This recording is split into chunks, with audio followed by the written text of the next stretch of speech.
Hello, my name is Tristan Kurt. I'm the Security and Compliance Officer with TBA Credit Union. Welcome to another session in our Financial Wellness Series. Today we're going to learn a little bit about email phishing and how to identify those fraudulent messages that are filling up our inboxes. So what does a scam or an email phishing attack look like? Well, you have to be discerning in the message and the sender and the context. So when you're looking at a message, deciding if you should open it or act upon it, you have to ask yourself, do you know the sender? Is this someone that you've communicated with before? Are they in your contacts list? That's the first step you're going to want to take, is determining, do you know the sender? And then, were you expecting the message? So considering that you may have signed up for a catalog or a newsletter or reached out for support from a retailer or a business, were you expecting the message, and do you recognize the sender? If you do not, those may be first steps to avoiding malicious email or an email phishing scam. Next, you have to be considerate of the context when you're trying to filter your email messages. Look at the time of day. Was the message sent in the middle of the night?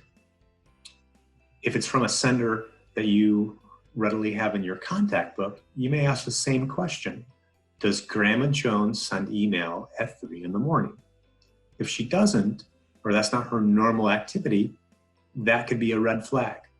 Another flag that you want to look for is the likelihood that the sender would send that type of message or an attachment within the message.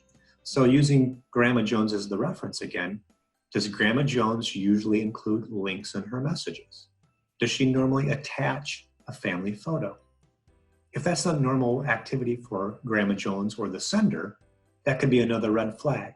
So collectively, looking at the time of day, the content or an attachment, and determining if that's normal activity for the sender, you'll also want to be considerate of social engineering. So as you read the message, is there a sense of urgency? Is there a threat that something bad will happen to you if you do not reply or you do not take action? Is it a message that is tugging at your heartstrings, perhaps responding to the latest pandemic or latest natural disaster, trying to sway you to do something that you normally wouldn't do based on emotional profiling? Those are great questions to ask as you're looking at your inbox. Another step to take is look for misspellings in the sender and in the message. If you look at the example on the screen, jimsmith@outlook.com may be something that you recognize, but if you read the next line, it appears to be very similar if you were to read it hastily. So be aware of the misspellings. Sometimes zeros can be O's or O's can be zeros. Sometimes ones can be I's or L's, depending on the typeset that you're using. So be on the lookout for misspellings.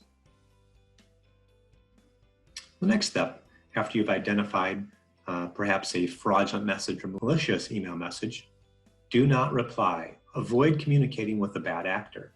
Each time that you reply or respond, you are communicating to the bad actor that you are a live person and you very well could be targeted some more. So I would encourage you to merely send the message to your junk box or flag it as a scam.